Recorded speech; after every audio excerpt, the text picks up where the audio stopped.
وآلہ وصحبہ بارک وسلم تفضل علینا بفضلک العظیم۔ الصلاۃ والسلام علیک یا رحمۃ للعالمین، الصلاۃ والسلام علیک یا شفیع المذنبین، الصلاۃ والسلام علیک یا راحت الصالحین۔ اللہم صلی علی سیدنا محمد وعلی آلہ وصحبہ وبارک وسلم، اما بعد۔ ان اولیاء اللہ لا خوف علیہم ولا هم یحزنون الذین آمنوا وکانوا یتقون لهم البشری فی الحیاۃ الدنیا وفی الآخرہ لا تبدیل لکلمات اللہ ذالک هو الفوز العظیم۔ آج ہمارا جو ٹاپک ہے، موضوع ہے، وہ اللہ کے ایک عظیم مقرب بندے، اللہ کے عظیم ولی، خطہ کشمیر کی معروف ترین بزرگ ہستی۔ آپ خطہ کشمیر میں کسی سے بھی پوچھیں گے تو جو بھی دینی مذہبی شخص ہوگا وہ آپ کو جانتا ہے۔ خطہ کشمیر کی معروف اور مشہور بزرگ ہستی ہمارے جد طریقت، ہمارے شیخ ہیں، ہمارے جو مشائخ طریقت ہیں، جو پوری چین ہے جو رسول اللہ تک جا رہی ہے، اس میں سے آپ ایک ہیں۔ میری مراد حضور خواجہ خواجگان، عمدۃ العارفین، قطبۃ الاولیاء، خواجہ میاں نظام الدین کیانوی المعروف حضور والیے کیاں شریف قدس سرہ ونور اللہ مرکزہ کی ذات گرامی ہے۔ آپ کا مزار اقدس کشمیر میں، جو اس وقت آزاد کشمیر کہلاتا ہے، وادی نیلم، بہت مشہور وادی ہے، آپ لوگ جانتے ہی ہوں۔ وادی نیلم میں آپ کا مزار شریف مرجع خلائق ہے۔ وہیں آپ نے اپنے آخری وقت میں رشد و ہدایت کا فریضہ انجام دیا۔ آپ ہمارے جد طریقت ہیں، یعنی ہم سب کے شیخ کون ہیں؟ حضور قبلہ عالم خواجہ خواجگان، ہمارے داتا خواجہ محمد طارق اعظم المعروف پیر ثانی سرکار دامن برکاتہم القدسیہ سجادہ نشین خانقاہ سالکہ آباد شریف، یہ حسن ابدال کے پاس ہے، سالکہ آباد شریف، ضلع اٹک۔ تو ہمارے شیخ آپ، اب آپ کے جو شیخ ہیں وہ حضور محبوب الہی والی سالکہ آباد شریف رحمۃ اللہ تعالی علیہ۔ تو پھر ان کے جو شیخ ہیں وہ سرکار باغدرہ شریف رحمۃ اللہ تعالی علیہ۔ ان کے شیخ خواجہ خواجگان خواجہ محمد قاسم مہروی، یہ مری میں، کوہ مری میں مشہور ترین خانقاہ ہے، کوہ مری میں موہڑا شریف، آپ اس کے بانی تھے، خواجہ قاسم مہروی، پہاڑی علاقہ ہے برف باری والا۔ تو سرکار باغدرہ علیہ رحمہ کے جو شیخ ہیں، سالکہ آباد شریف کی بنیاد کس نے رکھی؟ سرکار باغدرہ نے۔ ان کے شیخ خواجہ قاسم مہروی رحمۃ اللہ تعالی علیہ، جن کا مری میں، کوہ مری میں مزار شریف سے خانقاہ ہے، آپ نے وہاں بنیاد رکھی۔ ان کے شیخ ہیں خواجہ خواجگان خواجہ میاں نظام الدین والیے کیاں شریف رحمۃ اللہ تعالی علیہ، جن کا مزار کشمیر میں وادی نیلم میں ہے۔ تو اس طرح آپ ہمارے پانچویں جد طریقت ہیں۔ اگر ہم نیچے سے جائیں تو پانچویں ہیں، آپ کا نمبر پانچواں ہے۔ اگر ہم رسول اللہ سے آئیں صلی اللہ تعالی علیہ وآلہ وسلم، تو آپ کا نمبر، آپ ہمارے 38 ہے، آپ کا نمبر مشائخ میں 38، 38واں آپ کا نمبر ہے۔ تو سالی کے طریقت جو بھی ہو، اسے اپنے مشائخ کی معلومات ہونا چاہیے، اس کی سیرت پتہ ہونا چاہیے، اور سالک طریقت پہ ضروری ہے کہ اپنے تمام مشائخ سے اس کے جو شجرہ طریقت ہے، جو آپ شجرہ پڑھتے ہیں، اب دعائیہ شجرہ پڑھتے ہیں تو ان سب کا نام آتا ہے، تو ان سب کی سیرت سے آگاہی ہو اور ان سب سے عقیدت ہو، روحانی محبت ہو۔ جب فیض ملتا ہے ہر ایک سے خاص عقیدت و محبت ہو اور روحی تعلق ہو، روحی اکتساب فیض ہو، تو بندہ بہت جلدی ترقی کرتا ہے، خاص فیض و برکات اسے حاصل ہوتے ہیں۔ تو یہ ہمارا اور ان کا جو رشتہ ہے روحانی رشتہ ہے، روحانی تعلق ہے۔ اب ہمارے روحانی جد ہے، جد کہتے ہیں دادا کو عربی میں، تو جد طریقت، تو یہ ہمارا ان سے روحانی قلبی رشتہ ہے۔ اب میں مختصر سا تعارف آپ کو بیان کروں گا آج اس نشست میں، کیونکہ آپ کا عرس جو ہے وہ جولائی میں، آپ نے جو وصال فرمایا ہے 31 جولائی کو کیا ہے، آپ کا وصال ہوا ہے 31 جولائی 1895 عیسوی، یعنی 128 سال ہو چکے کم و بیش آپ کے وصال کو۔ اعلیٰ حضرت فاضل بریلوی سے بھی پرانے بزرگ ہیں، 128 سال ہو گئے، آپ کا مزار مرجع خلائق ہے۔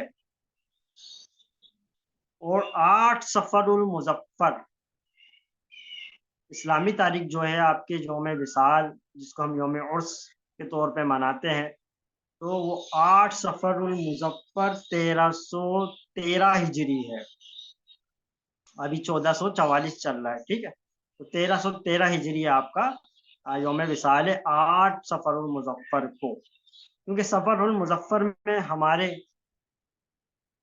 روحانی مرکز حضرت امام ربانی مجدد الف ثانی رحمۃ اللہ تعالی علیہ کا یوم عرس 28 تاریخ کو، تو پورا سفر ہم آپ پر بیان کریں گے، آپ کی کیا خدمات ہیں، آپ نے کس طرح تجدید دین کا فریضہ انجام دیا ہے، وغیرہ وغیرہ۔ تصوف میں آپ نے بدعات و خرافات کیسے ختم فرمائی، ان کی نشاندہی کری، تو پورا سفر اس پہ بیان کریں گے، تو اس کے نظارے وقت درکار نشستیں اس پہ ہوں گی، تو اس لیے ہم پہلے سے، اور آپ کا عرس بھی جو ہے جولائی کے آس پاس اگست میں منایا جاتا ہے، بھی منایا جا رہا ہے، ٹھیک ہے، تو اس لیے آج ہم آپ کا ذکر خیر کر رہے ہیں۔ درود شریف پڑھیں، اللہم صلی علی سیدنا محمد وعلی آلہ وصحبہ وبارک وسلم۔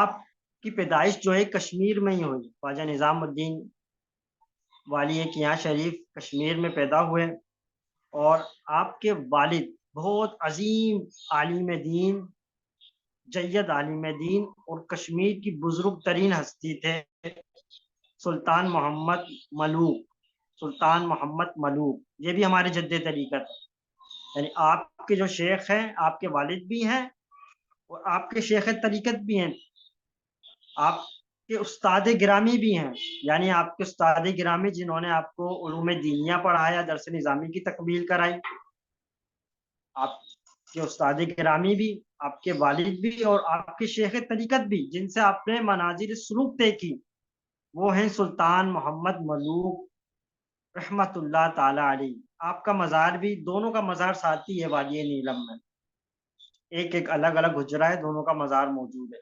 جب بھی آپ کا وادی نیلم میں جانا ہو تو لازمی حاضری لگائیں، اپنے مشائخ کے مزارات پہ حاضری ضرور لگانا چاہیے جب بھی موقع ملے۔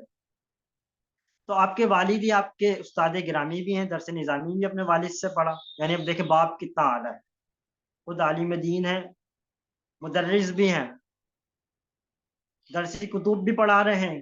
یہ ہوتا ہے اولیاء اللہ کا کردار، اس وقت اس کی ضرورت ہے۔ لوگ جہالت کی طرف چلے گا، انہوں نے تصوف سے جہالت مراد لے لی، تو درس نظامی بھی خود پڑھائی اور راہ سلوک بھی خود طے کرائی۔ بعض لوگ خشکی کی طرف چلے گئے، بس درس و تدریس میں لگے ہوئے، فقہی مسائل، افتاء، تصوف سے ان کا تعلق ہی نہیں ہے۔ تو یہ بھی ایک ہمارے بزرگوں کی روش نہیں رہی، وہ صاحب طریقت بھی ہوا کرتے تھے اور صاحب علم بھی ہوا کرتے تھے، صاحب افتاء بھی ہوا کرتے تھے، صاحب روحانی جو تصرفات ہوتے ہیں، روحانیت ہوتی ہے، اس پہ بھی وہ اعلیٰ منازل پہ فائز ہوا کرتے تھے۔ تو بہرحال، تو یہ تھے آپ کے والد گرامی جنہوں نے آپ کو تعلیم و تربیت بھی فرمائی، چاہے دینی ہو چاہے دنیاوی ہو، چاہے روحانی ہو، منازل سلوک ہو، تصوف کے امور ہوں وغیرہ وغیرہ. تو ان سے جب آپ نے علوم ظاہرہ حاصل کر لیا تو پھر آپ نے کئی ممالک کے سفر فرمائے ہیں. خواجہ میاں نظام الدین کیانوی رحمۃ اللہ تعالی علیہ نے کئی ممالک کے سفر فرمائے ہیں، جس میں ترکستان، چین، افغانستان، ترکی، یہ ممالک بھی شامل رہے ہیں. یہاں آپ نے تبلیغی سفر فرمائے ہیں. پھر آپ حبشہ افریقہ تشریف لے گئے، 15 سال وہاں قیام کرا ہے، تبلیغ دین کا فریضہ انجام دیا ہے، مشرکین کو، غیر مسلم کو مسلمان کیا، دعوت اسلام ان تک پہنچائی. 15 سال رہے ہیں وہاں پہ، رشد و ہدایت کا فریضہ انجام دیا. پھر آپ دوبارہ تشریف لائے ہیں، جو اس وقت پاکستان کا حصہ ہے کشمیر، وہاں آپ دوبارہ تشریف لے آئے. یاد رکھیں جب آپ کا دور تھا تو آپ کے دور میں بہت زیادہ کشمیر کی وادی میں توہم پرستی اور خرافات بہت زیادہ تھی. تو آپ نے خصوصیت سے ان کا رد کیا، لوگوں کو شعور دیا، بیداری دی، ان کی اصلاح کری. اس لیے آپ کو مصلح امت بھی کہا جاتا ہے. آپ کا ایک لقب کیا ہے؟ مصلح امت، امت کی اصلاح کرنے والے. تو آپ نے ان کی فکری اصلاح کری، اعمال کی اصلاح کری، خرافات، تہمت پرستی، عجیب و غریب نظریات، ان سب سے ان کو نکالا اور اسلامی نظریات پہ قائم کیا. آپ نے بہت زیادہ شریعت کے پابند تھے، شریعت کی بہت سختی سے پیروی کرتے تھے، شریعت اور سنت کی. آپ نے خطہ کشمیر میں حضرت امام ربانی مجدد الفسانی رحمۃ اللہ تعالی علیہ کی تعلیمات کو عام کیا، مشائخ نقشبندیہ کو عام کیا، ان کی تعلیمات کو عام کیا، بدعات کا رد کیا، خرافات کا رد کیا، سنت کا احیا کیا، لوگوں کو شریعت و سنت میں قائم کیا. اور ایسے بزرگ تھے، یہ آپ کی انفرادی خصوصیت ہے، بہت کم اولیاء اللہ میں ملتی ہے. آپ دین کی تبلیغ بھی سبیل اللہ فرمایا کرتے تھے، پیسے نہیں لیتے تھے. جائز ہے، جیسے کوئی مدرس ہے پڑھا رہا ہے تو اپنا وظیفہ مقرر کر لے، علماء آج کل کرتے ہی ہیں. نماز پڑھا رہا ہے تو وظیفہ مقرر ہو جاتا ہے، جائز ہے شریعت میں، تو یہ بھی جائز ہے. لیکن پھر ثواب کی امید کم ہو جاتی ہے. ٹھیک ہے، یہ یاد رکھیں. امید ہے کہ ثواب بھی ملے، کیونکہ اس نے اپنا اجر تو لے لیا پیسوں کی صورت میں. ہاں، اگر اخلاص سے کر رہا ہے، دین کی خدمت سمجھ کے کر رہا ہے، لوگوں سے پیسوں کا تقاضا نہیں کر رہا، جو دے رہا ہے بس وہ رکھ لے رہا ہے، پھر تو ثواب اسے ملنا ہی ہے. لیکن باقاعدہ اگر تقاضا کرتا ہے پیسوں کا تو پھر ثواب کی امید کم ہو جاتی ہے. جائز ہے لیکن، ٹھیک ہے، جائز و ناجائز کی بات نہیں ہے. تو بہرحال حضرت خواجہ نظام الدین، خواجہ میاں نظام الدین والی کیاں شریف رحمۃ اللہ تعالی علیہ، فی سبیل اللہ دین کی تبلیغ فرمائی آپ نے. اور خود کیا کرتے تھے؟ اب آپ یہ دیکھیں، اللہ اکبر، آپ کی کشمیر میں ابھی بھی موجود ہیں، آپ کی زمینیں تھیں، اس میں آپ کاشتکاری کو اپنے ہاتھ سے کیا کرتے تھے. کاشتکاری اپنے ہاتھ سے ہل چلاتے، فصل ہوتی ہے نا وہاں پہ ہل چلایا جاتا ہے، کاشتکاری کی جاتی ہے، تو اپنے ہاتھ سے کرتے. اور اپنی اولاد کو بھی آپ نے نصیحت کری کہ جو بھی یہاں پہ آئے اس کو آپ لنگر کھلاتے، اس کی مہمان نوازی کرتے.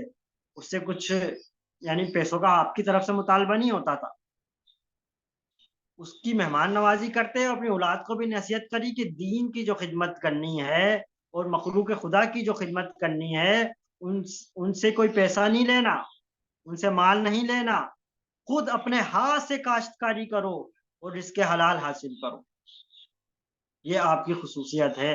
ابھی بھی آپ کی جو موجودہ اولاد ہے وہ کاشتکاری کرتی ہے، ابھی تک اپنے ہاتھوں سے وہ کاشتکاری کر رہے ہیں. یہ آپ کا خصوصی مقام تھا. دینی خدمات بھی ہو رہی ہیں، لوگوں کو منازل سلوک بھی طے کروا رہے ہیں، اور اپنے ہاتھ سے کاشتکاری بھی کر رہے ہیں. اللہ اکبر. پھر آپ نے کشمیر کی وادی میں کئی مقامات ہیں جہاں آپ نے چلہ کشی فرمائی. اور کیا آپ کا طریقہ کار کیا ہوتا؟